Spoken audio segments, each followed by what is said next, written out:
Hello friends, welcome to English world. Pronoun की study में आज हम देखेंगे डिस्ट्रीब्यूटिव प्रोनाउन। जनरली बच्चों, डिस्ट्रीब्यूट का मतलब होता है बांटना। क्या होता है? बांटना। तो देखो बच्चों, ये ऐसे प्रोनाउन होंगे जो बांटेंगे। बांटेंगे यानी कि किसी चीज़ों को अलग करेंगे, चीज़ों को या लोगों को या बच्चों जगहों को बच्चों क्या करेंगे, ये अलग अलग करेंगे। ठीक है, देखो देखो बच्चों, डेफिनेशन से देखते हैं। A pronoun that denotes one person और थिंग, यानी कि एक ऐसा प्रोनाउन जो एक व्यक्ति या एक चीज के बारे में क्या करे बच्चों, डिनोट करे। In two or more than two person और थिंग, यानी कि दो या दो से ज्यादा व्यक्ति या वस्तुओं के बीच में जो किसी एक व्यक्ति या एक वस्तु का बोध कराए। यानी जैसे दो से दो, चार, छः, 10 चीजें हैं तो उनमें किसी एक का बोध कराए। यानी जैसे कि कह दें कि राम श्याम, श्याम, राम, मोहन, और जो ढेर सारे लोग हैं इसमें ये बता दें कि राम। कई लोग हैं बच्चों तो इसमें किसी एक के बारे में बता दें तो वो बच्चों, तो वो कौन सा प्रोनाउन हो जाएगा बच्चों? Distributive pronoun. कैसे बच्चों? वो देखेंगे। जैसे देखो बच्चों, ईच, आइदर, नाइदर, इनका मतलब क्या होता है बच्चों? ईच मतलब होता है बच्चों प्रत्येक। अब प्रत्येक का बच्चों मतलब होगा प्रत्येक, यानी कि प्रति एक। प्रति एक यानी कि हर एक, यानी एक एक करके। ठीक है, तो बच्चों जब ये एक का ही बोध करा रहा है तो बच्चों ये तो सिंगुलर हो गया। ये क्या हो गया? सिंगुलर हो गया। प्रत्येक यानी कि एक एक करके या हर एक। ठीक है, तो बच्चों एक एक का ये बोध कराएगा तो बच्चों ये हो गया सिंगुलर।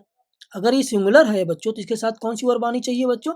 सिंगुलर वर्ब आनी चाहिए। यही चीज बच्चों आप सिंटैक्स में पढ़ोगे भी। आइदर, आइदर का मतलब होता है बच्चों, इसका भी एक एक का बोध कराता है, यानी कि कई में से एक। कई में से एक बच्चों। नाइदर का मतलब होता है नहीं, यानी कि कईयों में से कोई भी नहीं। बच्चों इसका मतलब होता है बच्चों, आइदर का मतलब होता है कई में से एक, और इसका बच्चों मतलब होता है कि कई में से एक भी नहीं। ठीक है, तो बच्चों ये भी क्या कर रहा है बच्चों? एक एक का ही बोध कराता है, यानी कि ये सारे क्या होते हैं बच्चों? सिंगुलर। ठीक है, तो देखो बच्चों कैसे इसको एग्जाम्पल समझेंगे। Each of the girls dances in the field, लड़कियों में से प्रत्येक लड़की क्या कर रही है बच्चों? मैदान में नाचती है। देखो बच्चों, ईच ऑफ द गर्ल्स यानी कि प्रत्येक लड़कियां मैदान में नाचती हैं। देखो बच्चों, इसीलिए आपको देखो यहाँ पर देखो क्या सिंगुलर वर्ब मिलेगी। ठीक है, यहाँ पर बच्चों मेन वर्ब किस टर्म में आई है बच्चों? सिंगुलर। सिंगुलर के टर्म में आई है। ठीक है ना, अभी बच्चों यहाँ पर देखो क्या यस लगा है। ठीक है, ऐसे neither of the boys is good, यानी कोई भी लड़का अच्छा नहीं है। यानी कि हर एक लड़का अच्छा नहीं, एक एक करके जितने भी लड़के हैं वो अच्छे नहीं है बच्चों, ये भी सिंगुलर है। Either of these two kites is red, यानी कि इन दोनों पतंगों में से, ठीक है, दोनों क्या है बच्चों? लाल हैं। ठीक है, इन दोनों पतंगों में से दोनों क्या है बच्चों? क्या है? लाल हैं। ठीक है, तो बच्चों ये दोनों पतंगे एक एक का बोध, आइदर वर्ड यहाँ पर बच्चों क्या हर एक का बोध करा रहा है। ठीक है, तो इसलिए बच्चों ये क्या हो गया? डिस्ट्रीब्यूटिव प्रोनाउन हो गया। ठीक है, आई होप इतनी बात आपको समझ में आ गई होगी। These pronoun shows one in two more person.